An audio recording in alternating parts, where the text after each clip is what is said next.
नमस्कार दोस्तों। गणतंत्र दिवस की आप सभी लोगों को ढेर सारी शुभकामनाएं। आज के इस शुभ मौके पर हम लोग भारत देश के कुछ प्रमुख आर्म फोर्सेस के बारे में चर्चा करेंगे, क्योंकि आज भारत देश सुरक्षित इन्हीं लोगों की वजह से है। मार्कोस को मरीन कमांडो के नाम से भी जाना जाता है। इनकी गिनती दुनिया के सबसे घातक स्पेशल फोर्सेस में होती है। मार्कोस कमांडो इंडियन नेवी का पार्ट होता है। ये पानी, आसमान और ज़मीन सभी जगह पर अपने ऑपरेशन को अंजाम दे सकते हैं। इन्हें दुनिया के लगभग सभी आधुनिक हथियारों की ट्रेनिंग दी जाती है।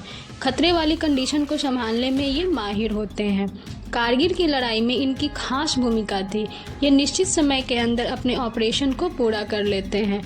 मार्कोस कमांडो का गठन 1987 में किया गया था।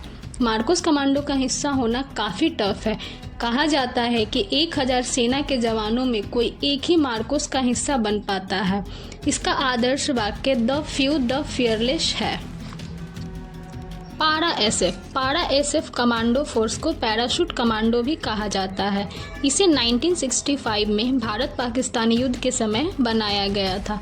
ट्रेनिंग की बात करें तो यह 9 महीनों की होती है। खतरनाक और जानलेवा ट्रेनिंग के बाद पास होने वाले कैडेट को मरून टोपी मिलती है। इस फोर्स के जवानों में डोगरा रेजिमेंट की घातक टुकड़ी के साथ मिलकर पाकिस्तान में सर्जिकल स्ट्राइक को अंजाम दिया था।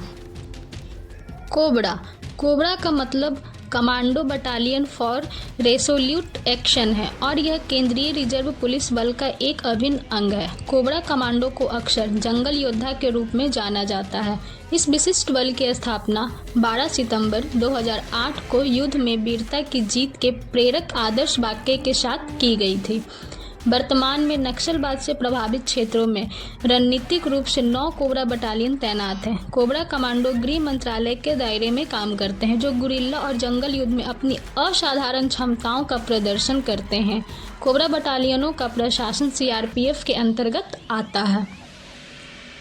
एनएसजी राष्ट्रीय सुरक्षा गार्ड, जिसे आमतौर पर ब्लैक कैट्स के नाम से भी जाना जाता है, गृह मंत्रालय के तहत भारत की एक आतंकवादी विरोधी इकाई है। इसकी स्थापना 16 अक्टूबर 1984 को हुई थी। इसका मूल मंत्र है सर्वत्र सर्वोत्तम सुरक्षा। आपकी जानकारी के लिए हर किसी को ब्लैक कैट कमांडो बनने का मौका नहीं मिलता है। इसके लिए जवानों को आर्मी, पैरामिलिट्री या पुलिस में होना जरूरी है और यहीं से एनएसजी कमांडो बनने के लिए जवानों को चुना जाता है। एक आर्मी का जवान जितनी बंदूक चलाने की तैयारी पूरे जीवन में करता है, उतना एक एनएसजी कमांडो हफ्ते में ही कर लेता है।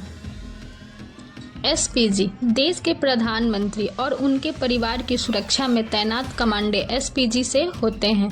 यह देश की सबसे खास और स्पेशल फोर्स है, जो प्रधानमंत्री और पूर्व प्रधानमंत्री की सुरक्षा में तैनात होते हैं। इस फोर्स में शामिल होना बहुत बड़ी बात है, क्योंकि यह एक बहुत बड़ी पोस्ट होती है। इस फोर्स में लोग कड़ी मेहनत करने के बाद भर्ती हो पाते हैं। इस पद के लिए स्पेशल ट्रेनिंग कराई जाती है, जो देश की सबसे कठिन ट्रेनिंग में से एक है। गरुड़ कमांडो फोर्स भारतीय वायुसेना का एक विशेष दल है। इसकी स्थापना सितंबर 2004 में हुई थी और इसमें वर्तमान कर्मियों की संख्या 1500 है। इस दल का नाम गरुड़ हिंदू पौराणिक कथाओं के दिव्य पक्षी जैसा है।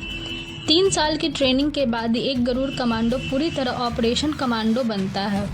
ट्रेनिंग इतनी सख्त होती है कि ट्रेनिंग लेने वालों में से 30% ट्रेनी शुरुआती 3 महीने में ही ट्रेनिंग छोड़ देते हैं। गरुड़ कमांडो दुश्मन के बीच पहुंचकर चारों ओर तरफ से दुश्मन से मुकाबला करते हैं। ऐसे में आधुनिक ये कमांडर ताबड़तोड़ कार्रवाई को अंजाम देते हैं। इसका आदर्श वाक्य है, प्रहार से सुरक्षा है।